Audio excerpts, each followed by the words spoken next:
Hi everyone, welcome to this reading. I have my crystal ball off to the side, so I will be scrying throughout this message. If you're new to my channel, my readings are a little different, and if you're returning, welcome back. You know how we do if it doesn't resonate with you, if you're forcing the story to fit, arguing with it in any way, just leave it behind for the people who it's meant for. So let's go ahead and let's begin. Okay.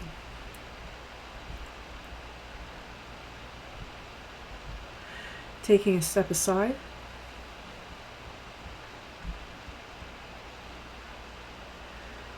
And allowing spirit to pass through me.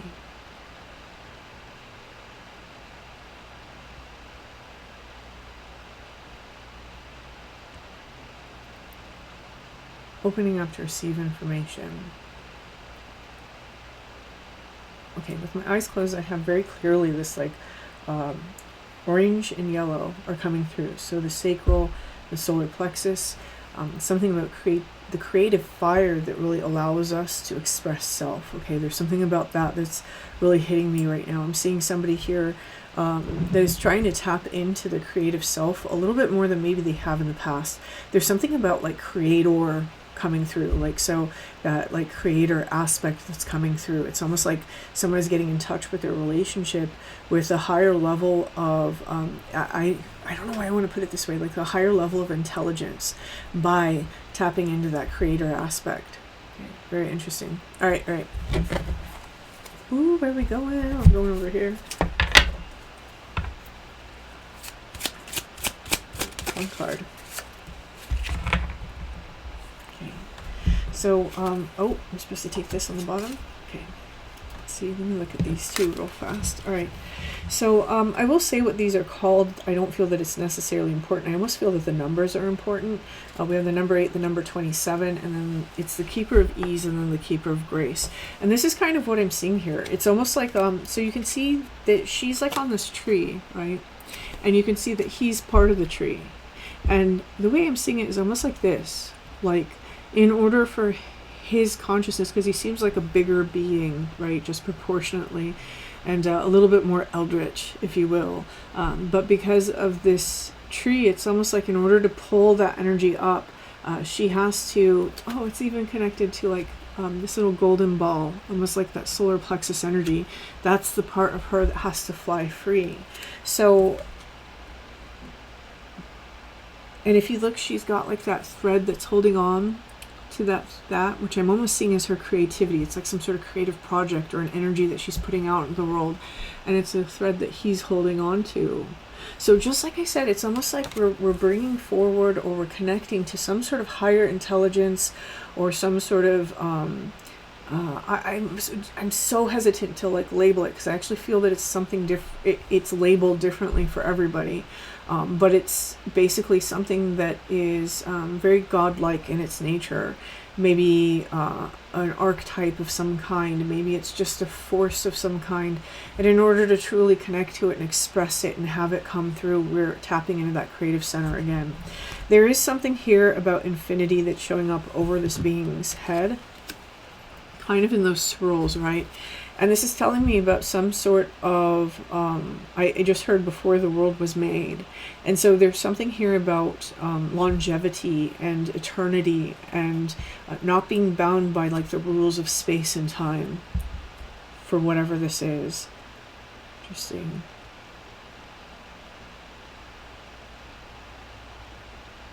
Some of you, this is really going to get into like shamanic journey work, especially if you use a tree for the Axis Mundi, because in one hand I'm seeing this being part of the underworld, and then when I look at it from a different perspective, I'm seeing it as being up in the branches, so being part of that upper world. So I think that both will resonate for different people. Okay.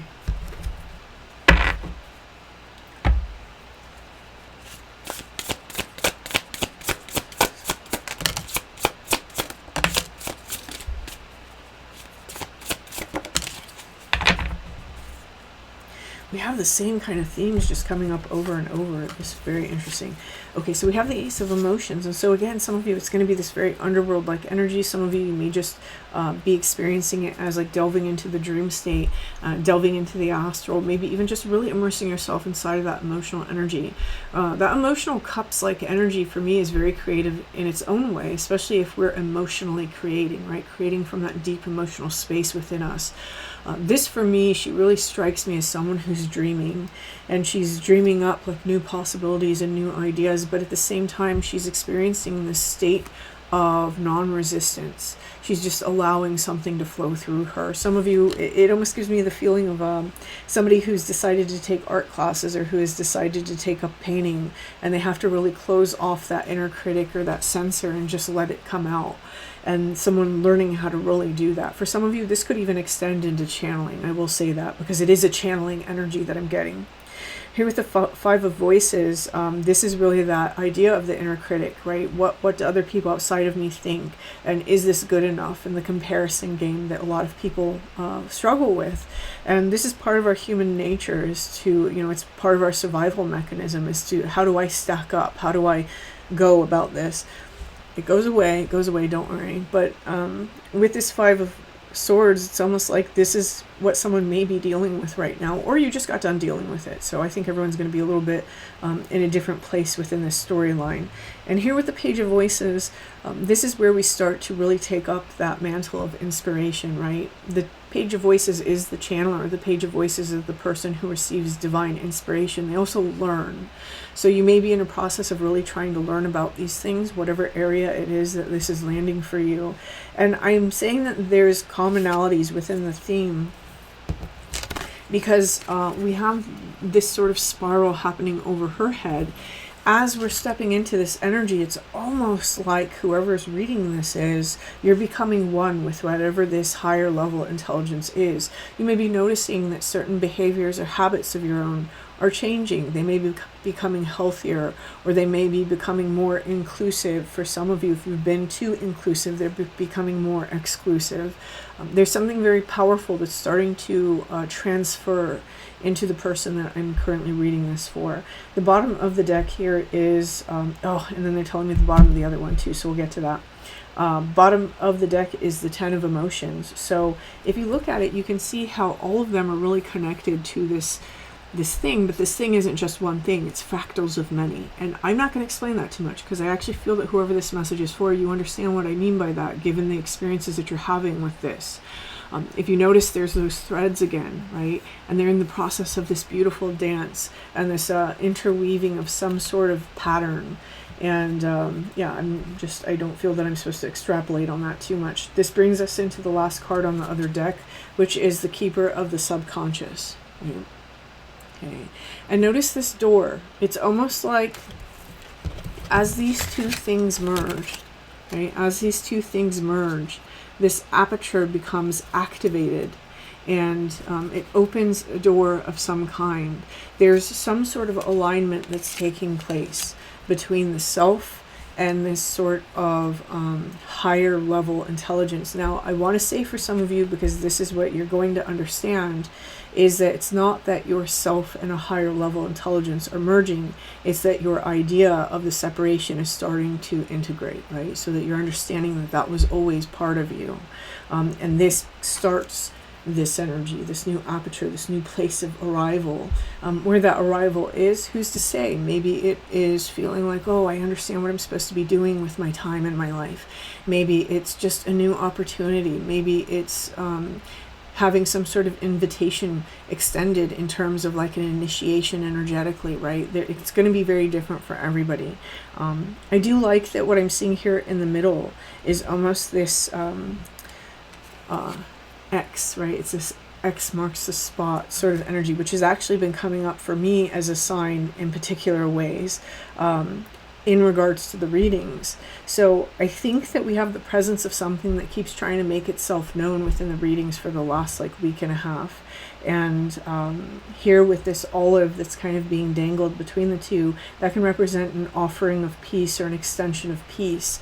I think that there's something about a very peaceful time that's about to approach someone's life as they allow these two things to integrate. It's like the viewpoints and the realities begin to shift, right? It's almost like the energy coding of what we're putting out from a subconscious space begins to change. And that doesn't mean everything's like all just like, yay, going forward, but it's just a little time period of peace so that this integration can fully occur. The enmeshment, I heard the enmeshment, and I'm not feeling that in like a negative way. It's almost like, oh, they're showing it to me like an energy grid, and then something that was on a completely different energy grid, like enmeshing within ours, so that there's something profound, even on like a deep spiritual, psychological, even like a bodily level that begins to change. Ooh, it's like an embodiment.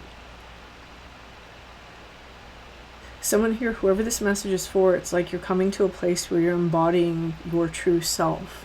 And when you step into that energy, the doorway that opens up is the understanding of how vast you actually are. This is something that I don't think that people really realize, and so they struggle with these games within themselves of, you know, am I special? Am I deluding myself? You know, I'm this, I'm that, and then it's, oh, I'm nothing. And you know, people work on different extremes, and sometimes they go between the extremes of that. And then there's this moment within the journey, hopefully, where there's this understanding of, oh, I am, and then the thing that you derive at. It's not a label, it's beyond labels. It's a vastness, right? And there's something about that someone is coming into that awareness of some sort of vast depth of self. And this is empowering somebody to make some major changes inside of their life. And I don't even feel that it's like something somebody has to struggle with. It's like they just naturally happen. It just naturally stacks up that way because of the energy that someone is putting out and the small changes in their behaviors and the choices that they're making. And this is giving me the vibe of someone that's pulling heaven to earth in an embodiment. So this is a very powerful reading for whoever this is. This experience is taking place for. Let's see something here.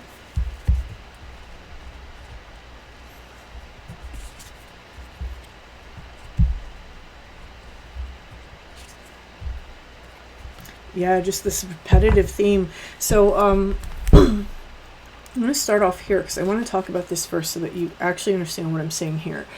We have the cave, and when we talk about the cave, oftentimes what we're talking about is the subconscious, and you can see the similarities between these two cards. There's something that we were not able to access there. If you look, there's these eyes peering out from the cave, and I always see this as like the seventh chakra of whatever this being is. It's like the truth of their spiritual nature, the truth of their divine self. And this is something that is locked away by accessing the deepest, darkest parts of self. It's where we emerge in this very divine light. This is kind of an idea in shamanism and a lot of people get medicine men and shamanism kind of confused. So I want to talk about strictly shamanism. There's this idea of going through the darkness to reappear in the light or to be reborn in some way.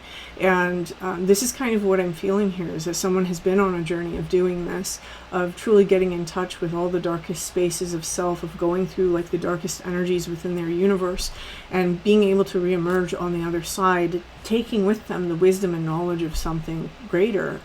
And as someone has reemerged into this other side, this is where they're really trying to pull through this energy of like this, lack of better term, higher intelligence.